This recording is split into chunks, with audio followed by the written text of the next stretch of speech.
बिस्मिल्लाहिर्रहमानिर्रहीम। नाज़रीन, ऐसी वीडियो क्लिप में आपको ये बताया जाता है कि तेलों के पैदावारी अखराजात और आमदन का हिसाब किताब क्या बनता है। जबकि 2024 के में आपके सामने है कि सारे पंजाब में जो है ना, ये अखराजात यकसा नहीं है। आमदन और अखराजात जो है ना, ये थल एरिया जनूबी पंजाब में मुख्तलिफ हैं, कम है। आमदन वहाँ ज़्यादा हो जाती है क्योंकि वहाँ ये फसल अच्छी हो जाती है। जबकि वस्ती पंजाब, शुमाली पंजाब, बारानी इलाका जात में जो है ना, यहाँ पे खर्च ज़्यादा खर्च करना पड़ता है और ज़मीनें थोड़ी मुख्तलिफ हैं। तेल के लिए इतनी साजगार नहीं है। अंदर अंदर से यहाँ पे इन इलाकों में भी हैं, लेकिन ज़्यादातर जो है ना, मौसमी खराबी की वजह से इन इलाकों में आमदन कम होती है। अब जो काश्तकार वस्त मई से लेकर वस्त जुलाई के दौरान, इन 2 महीनों के अंदर अंदर 100 दिनों में पकने वाली अकसाम, आमतौर पर 90-100 दिनों वाली जो है ना ज़्यादातर अकसाम है इस वक्त, 100 से ऊपर वाली भी हैं, तो 100 दिनों वाली अकसाम लगाते हैं जिनको पानी, आधा पानी जो है ना वो तो नहरी पानी दस्तयाब है और आधा जो है वो उन्होंने खर्चा करके ट्यूबवेल से या किस तरह लगाना है। तो ज़मीन उनकी अपनी हो, ये चीज़ को कंसिडर करना है। जो ठेकेदार है ना, उसके कास्ट ऑफ प्रोडक्शन जो है ना वो अलग बताई जाएगी। तो फिर ये है कि बाज़ ज़रूरी उमूर जो हैं वो खुद इंजाम देते हूँ। तकरीबन 1 मुरब्बा ज़मीन वाले काश्तकारों के लिए मैं ये अर्ज करता हूँ कि ज़मीनी तैयारी हमवारी जो है ना, इसके ऊपर अगर तो ट्रैक्टर अपना है तो फिर तो अखराजात कम ही आएंगे, लेकिन अगर दूसरे ट्रैक्टर से तैयारी हमवारी करवानी है ना, लेदर भी लेवलिंग करवानी है, तो 8-10 हज़ार रुपये फ़ी एकड़ से कम खर्चा नहीं है। बीज और तरीका काश्त जो है, अब देखें प्लांटर से आप, प्लांटर हर बंदा अपना तो नहीं खरीद सकता, प्लांटर से आप काश्त करवाते हैं या चोपा लगवाते हैं, 3 हज़ार तो लगेगा। तो 3-4 हज़ार बीज समेत जो है ना, ये 4 हज़ार से कम खर्चा नहीं है, ये भी खर्चा पक्का है। इन अखराजात की और आमदन की मैं वो इसकी पोस्ट भी बना सकता हूँ।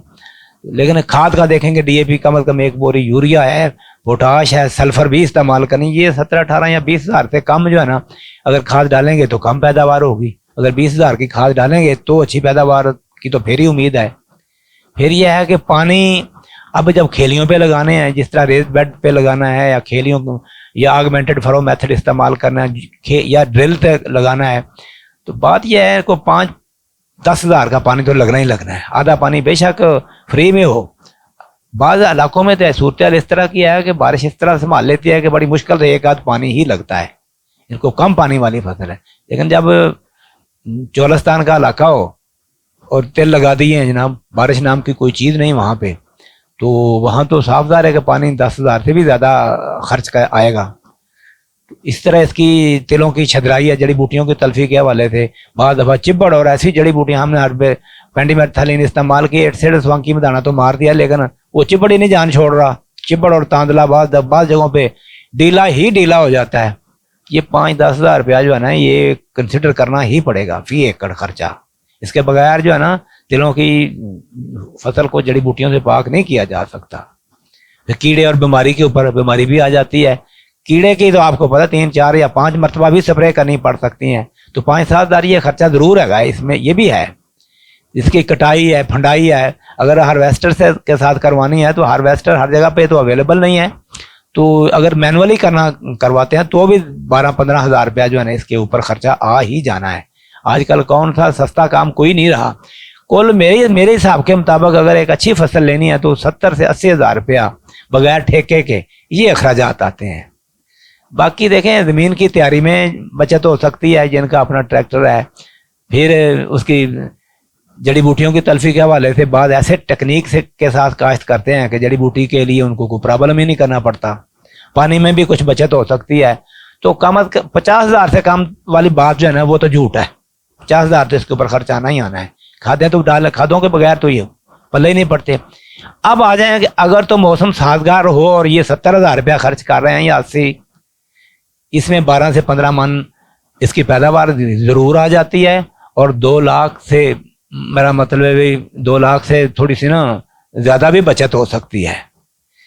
अगर मौसम साजगार ना रहे, और अक्सर साजगार नहीं रहता, ये मैं आपको कर दूं कि 60% चांसेस इसी के हैं कि मौसम तो इसको ना डरा के रखता है। तो बड़ी मुश्किल से 3-4 या 5 मन आती है। नो गेन नो लॉस वाली बात है। बस पूरा 3-4 महीने बस ना ऐसे ही मेहनत ही जाती है कि जो खर्चा किया वो आमदन हो जाती है। کوئی خاص بچت نہیں ہوتی. اور اس سال میں عرض کرتا ہوں کہ اکثر کاشتکاروں کے سال، کیونکہ اس کی پروڈکشن ٹیکنالوجی بھی محکمہ زراعت نے صحیح طریقے سے نہیں دی، اس کی ویرائٹیز جو ہے نا اس کا بھی مکسچر پایا جاتا ہے، کوئی خاص کہانی ہے نہیں. کہیں بعض لوگوں جن کو صحیح بیج مل جانا ہے صحیح طریقے سے لگا لینا ہے، نہ بارش نے اس کا کچھ بگاڑنا ہے نہ کسی اور چیز نے، انہوں نے ہی پیداوار لینی ہے. اب پہلے یہ لوکل روٹ پہ چلنے والی گاڑی تھی، اب اس کو موٹر وے پہ دوڑنا پڑ گیا ہے. تو بات یہ ہے کہ جنہوں نے تو صحیح ٹیوننگ کروا کے چلائی نا گاڑی، ان کی چل جائے گی، ورنہ سب کے انجن ہی کھل جائیں گے. تو یہ اس میں گھاٹے کا چانس زیادہ نظر آتا ہے. جس طرح کا پاکستان کا آپ دیکھیں نا سیاسی موسم کنٹرول کرنے والے جو ہے نا وہ اکثر ناسازگار ہی ہوتا ہے. کوئی بڑی فصلیں ہی ہیں جو نون ہے، پیپ ہے، یا بوری بند لاشوں والے کراچی والے، یا کوئی مذہبی گروپ پریشر گروپ جو ہیں وہ ان کے لیے وہ بڑی فصلیں ہیں، ان کا وہ موسم وہ تقریباً وہ بڑے ناسازگار موسم میں بھی ہو جاتی ہیں. وہ پی ٹی آئی جیسی کوئی ہو نا، کوئی نئی فصل تلوں جیسی اچانک وہ بڑی آسانی سے سیاسی موسم کا شکار ہو جاتی ہے. اور تل واقعی ایسی فصل ہے کہ جو موسمی ناسازگاری کا مقابلہ ہی نہیں کر سکتی. تو اور آپ کو پتہ ہے کہ اس سال اگست ستمبر میں ہائی رین فال کا یعنی کہ بڑے فلڈ کا جو ہے نا پیش گوئیاں کی جا رہی ہیں. اب اگست اور ستمبر کے دوران جن کی فصل پکنی ہے تو پکی ہوئی فصل کو لے کے جانا کہاں پہ ہے؟ اس چیز کے پیش نظر جنہوں نے لگانی ہے جلد از جلد اپنی قسمت آزمائی کر لیں. تو یہ میں 100% نہیں کہ میں تو نہیں کہہ رہا 100% کہ اگست اور ستمبر میں ہی مونسون آنا ہے، لیکن انٹرنیشنل جو سٹینڈرڈ ہے نا وہ یہی بتا رہے ہیں کہ اس سال اس ہمارے خطے میں جو ہے نا مونسون لیٹ آئے گا اور بڑا خطرناک ہو کر آنے والا ہے.